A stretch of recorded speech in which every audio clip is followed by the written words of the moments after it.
नमस्कार दोस्तों, मैं गनिका सिंह स्वागत करती हूँ आप सभी का आपके अपने चैनल गनिकाज में। कैसे हैं आप सब, ये बताने के लिए हमेशा की तरह कमेंट बॉक्स में जय माता दी जरूर लिखिए। चलिए दोस्तों, आज हम इस वीडियो में जानेंगे कि 2024 में सरस्वती पूजा हमें कब मनानी है, क्योंकि लोगों को बहुत ज्यादा कंफ्यूजन है।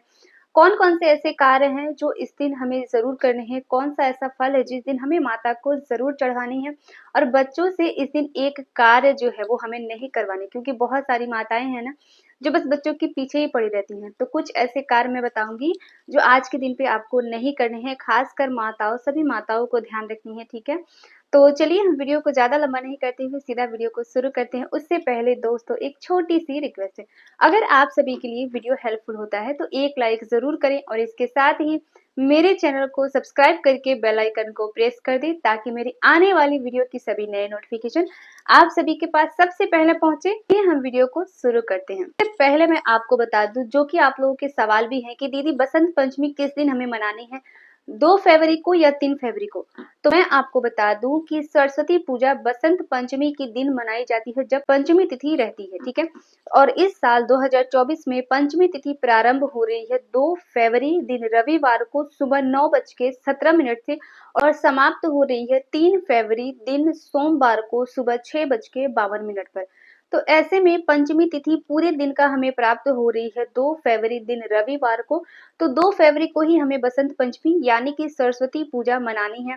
लेकिन इसके साथ मैं ये भी बताती चलूं कि कोई भी पूजा पाठ हम अपने मन से नहीं कर सकते हैं। हमारे आसपास के जो हमारे घर परिवार में रहते हैं या आसपास में जिस दिन करते हैं उसी दिन हमें करना चाहिए। तो आप लोग देख लीजिएगा, ठीक है। जिस दिन आप लोग के वहां पे मनाया जाए आप लोग उस दिन मना सकते हैं, लेकिन बसंत पंचमी जो पंचमी तिथि है 2 फरवरी को ही है। तो मैं तो यही बोलूंगी कि आज जो लोग भी बसंत पंचमी का पूजा करते हैं, ठीक है, वो लोग 2 फरवरी दिन रविवार को ही करें। ये चीज आप लोगों को क्या ध्यान रखनी है कि रविवार के दिन मिट्टी के बर्तन, मिट्टी की मूर्ति नहीं खरीदी जाती। वैसे तो कुछ जगहों पे ये चीजें नहीं माना जाता, लेकिन बहुत सारे घरों में जो है ये सब बातें मानी जाती है। हमारे घर पे भी हम मानते हैं, इसीलिए मैं आपको बता रही हूँ। तो ऐसे में आप लोग क्या कर सकते हैं कि या तो पहले ही आप माँ की मूर्ति खरीद कर घर ले आए, या अगर नहीं ला सकते हैं तो क्या कर सकते हैं कि माँ की मूर्ति का जो पैसा है वो आप लोग पहले ही दे दें, एक दिन पहले शनिवार को या शुक्रवार को ही दे दें, ठीक है। और इसके बाद रविवार के दिन यानी कि बसंत पंचमी के दिन आप लोग जो है माँ की मूर्ति पूरा विधिवत अच्छे से आदर के साथ माँ की मूर्ति हमें अपने घर पे लानी चाहिए। इसके साथ ही मैं ये भी बताती चलूं कि जब भी आप लोग माँ की मूर्ति खरीदे तो कुछ बातों का ध्यान रखें, जैसे कि मूर्ति बहुत बड़ी हमें नहीं खरीदनी चाहिए, ठीक है। मूर्ति कभी भी खड़ी हुई माँ की मूर्ति हमें नहीं खरीदनी चाहिए, हमेशा बैठी हुई माँ की मूर्ति हमें खरीदनी चाहिए, जो कि अपने हंस पे जो विराजमान रहती हैं वैसी मूर्ति हमें खरीदनी चाहिए। या अगर आप मूर्ति ना ला पाए तो फोटो से भी हम पूजा कर सकते हैं। अगली चीज क्या है जो हमें ध्यान रखनी, इस दिन सुबह सवेरे जल्दी उठ के स्नान आदि करके हमें साफ और स्वच्छ वस्त्र धारण करना है। हो सके अगर है तो बच्चों को इस दिन नए वस्त्र हमें धारण करवाना चाहिए, और इस दिन पीले वस्त्र हमें धारण करना चाहिए। माता को पीले ही आसन पर विराजमान हमें करना चाहिए। पहले हम पीला आसन बिछाते हैं, फिर थोड़े से अक्षत और दूर्वा रखकर माता की मूर्ति जो है उसे हम विराजमान करते हैं। इन सब बातों का हमें ध्यान रखना चाहिए। माता को पीली और सफेद चीज अत्यंत प्रिय है, तो इस दिन सफेद और पीले पुष्प हमें अर्पित करने चाहिए।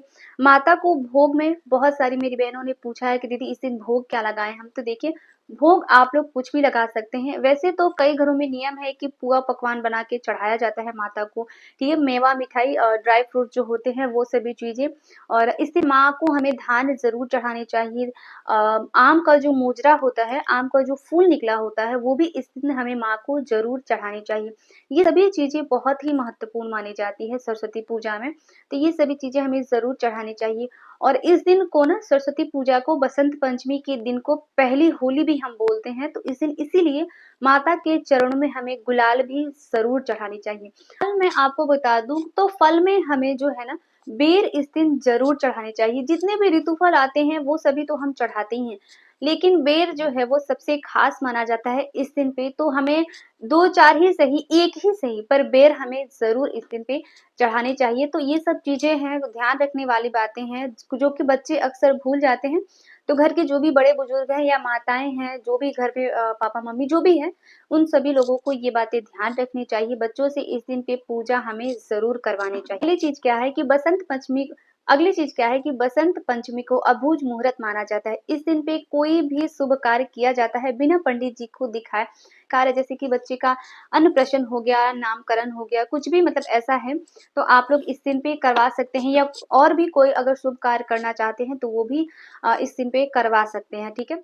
आप लोगों ने पूछा है कि दीदी पूजा का शुभ मुहूर्त क्या है, बताइएगा। तो देखिए, वैसे तो सरस्वती पूजा के दिन पूरा दिन ही पूजा होता है, ठीक है? पूरे दिन हम पूजा कर सकते हैं कभी भी, लेकिन आप लोगों ने पूछा है कि विशेष मुहूर्त क्या है? तो मैं आपको बता दूँ, बसंत पंचमी जब प्रारंभ हो रही है, यानी कि सुबह 9:17 से और इसके बाद 12:35 पर, ये जो मुहूर्त है वो विशेष मुहूर्त है, बहुत ही शुभ मुहूर्त है। तो इस समय पे हम अगर सरस्वती पूजा करते हैं तो इसका फल जो है वो हमें 2 गुना 3 गुना ज़्यादा लाभदायक होगा। तो इस समय पे आप लोग पूजा कर सकते हैं, और अगर ना कर पाएँ तो पूरे दिन हम पूजा कर सकते हैं, ठीक है? साथ में ये भी बताती चलूँ कि इस दिन पे बच्चों से ज़रूर हमें पूजा करवानी चाहिए। व्रत नहीं रखा जाता जब तक हम अंजलि नहीं लेते हैं, उसी टाइम तक हम व्रत रखते हैं, और उसके बाद तो हम खा पी लेते हैं, ठीक है? तो खा पी सकते हैं, लेकिन इस दिन बच्चों से पूजा हमें ज़रूर करानी चाहिए। दूसरी चीज़ क्या है कि मैं सभी माताओं के लिए बोलूँगी कि इस दिन बच्चों को पढ़ने के लिए ना बोलें, ठीक है? इस दिन माँ सरस्वती को हम आराम देते हैं, तो इस दिन पढ़ने के लिए ना बोलें। बच्चों को बोलें, पुस्तक है वो माँ के चरणों में रख के प्रणाम करें, और इसके बाद इस दिन बच्चों को पढ़ने के लिए ना बोलें, क्योंकि बहुत सारी माताएँ हैं जो कि अभी एग्ज़ाम पढ़ने वाला है, तो बस पढ़ो, पढ़ो, पढ़ो करती रहती हैं। तो ऐसा ना करें, इस दिन पे माता को आराम दें, ठीक है? और इस दिन बच्चों को मारना-पीटना नहीं चाहिए, ये अच्छा नहीं माना जाता, या किसी भी पूजा-पाठ में बच्चों को मारना-पीटना नहीं चाहिए, घर में हँसी-खुशी से रहने चाहिए। तो ज़्यादा अच्छा होता है, ठीक है?